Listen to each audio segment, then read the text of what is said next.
Okay, today we're going to do 8.1, relations and functions.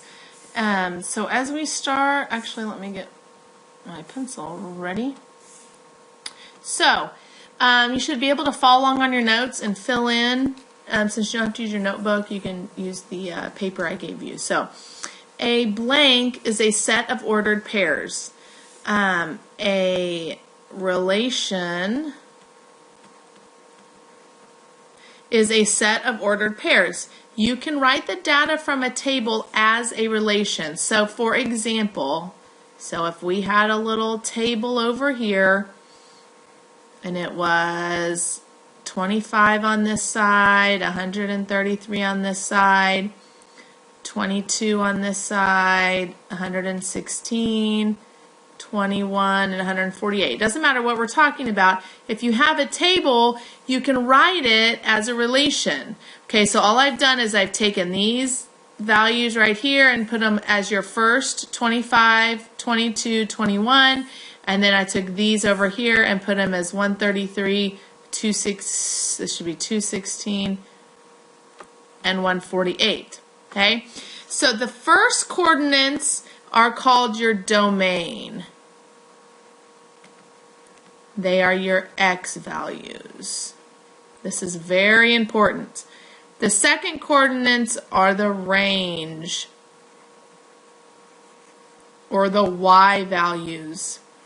So sometimes we might say list the domain of the relation. So that means you'd list 25, 22, and 21. Sometimes we'll say list the y values.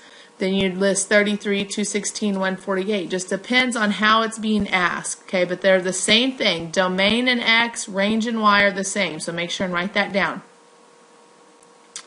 Okay, some relations are functions, which is what we're going to be dealing with. Functions. In a function, each member of the domain, or x, is paired with exactly one member of the range, which is y. This is very important, okay? So every,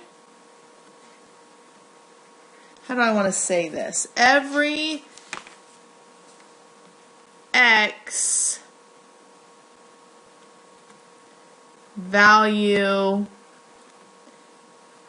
has only, and write this down, one y value. Okay, so that's the same as this is saying. The domain is paired with exactly one member of the range. So every x value has only one y value, and we'll get more into that when we go down here. Okay, one way to do this is to do a mapping diagram so you can kind of see it better. So a mapping diagram looks like this. You write your domain, so 0, 1, since there's the same 1 and then 1, you don't have to write it twice.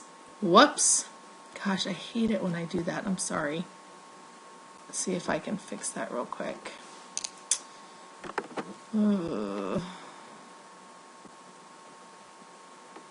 Okay.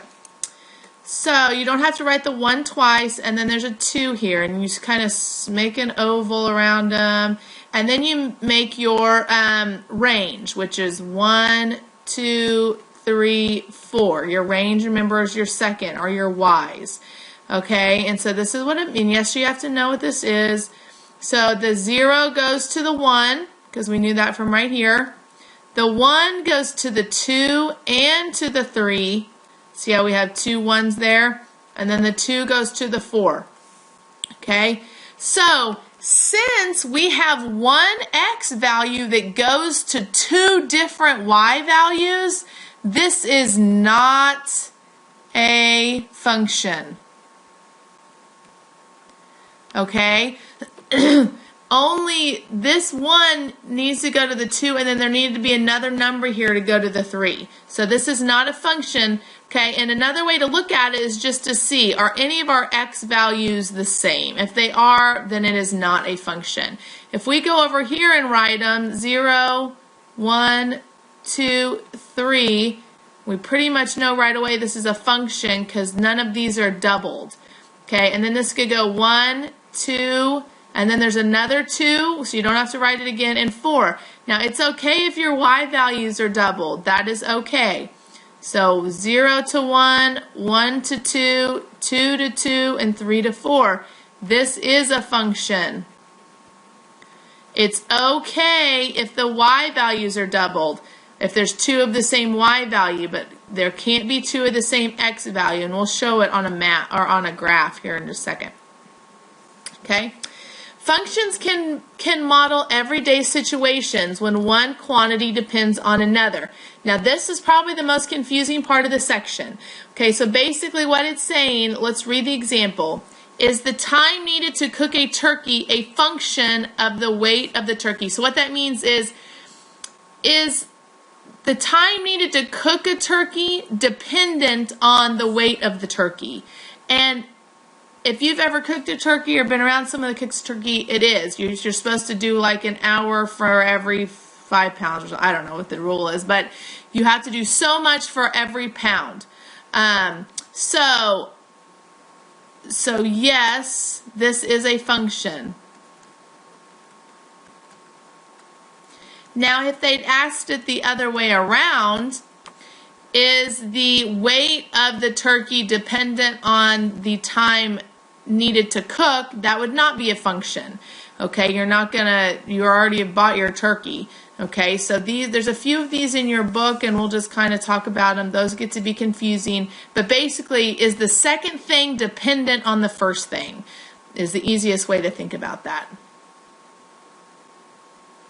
Let me go back to that. Did I say that right? Is the time needed to cook a turkey a function of the weight of the turkey? So actually, I said it backwards. Is the first thing dependent on the second thing? Yes or no? Okay. So the last thing here is called the vertical line test. So what you do on the vertical line test, and I'll give you some graph paper, is sometimes you're going to have to graph. So this is also just to see if there's a function. So the way you can find if there's a function is just by looking at it and mapping it, or by graphing it. So graph the relation and use the vertical line test to see if the relation is a function. So remember, domain are your x, range are your y. So we're just going to graph these. So we go to -4, -3, put a point. Then we go to 2, 0, put a point. We go to 2, 3, and put a point. We go to 4, 3, and put a point. And then we go to 5, 4, and put a point. Okay, so the vertical line test is this. You take your pen, okay, and you just move it across, and if at any point 2 dots touch the pen at the same time, then it is not a function. So I'm just going to kind of draw what it would look like. Okay, so if you take your pen and you're going across, it's not very vertical. And we're going straight, so when we hit this point, that's just 1. And then as we go over, we hit this point, and we're going to hit 2. Okay, so this would be not a function. And also you can think about it. Remember I said there can't be, when you look over here, the 2 2's are going to different things. Okay, so the 2 is going to the 0 and the 3, so we know that's going to be not a function. Okay, now if you had a graph that, if you had dots that, let's say, were graphed like this, even if you attach them, okay, this would be a function. Because no matter how you touch them, up and down, they never hit 2 points at once. Okay, all of our lines, except for one, which we'll get to later if it's a vertical line, any linear function is a function. Any linear equation, I'm sorry, is a function. If it's like this, not a function, because when you do it, let me change my color here. When you do the vertical line test, I'm trying to do it light there, it's going to hit 2 points at once. Okay, you do the vertical line test here, it's going to hit 2 points at once. So that would not be one. Okay, even if it's like this, okay, this would be a function, because no matter where we do, our vertical line, it's still only touching one point at a time. Okay, unless one of those lines was vertical, so that would be a function. So those are just some examples. I need that to, there we go. Okay, I think I have a little comment for you. This might help some too.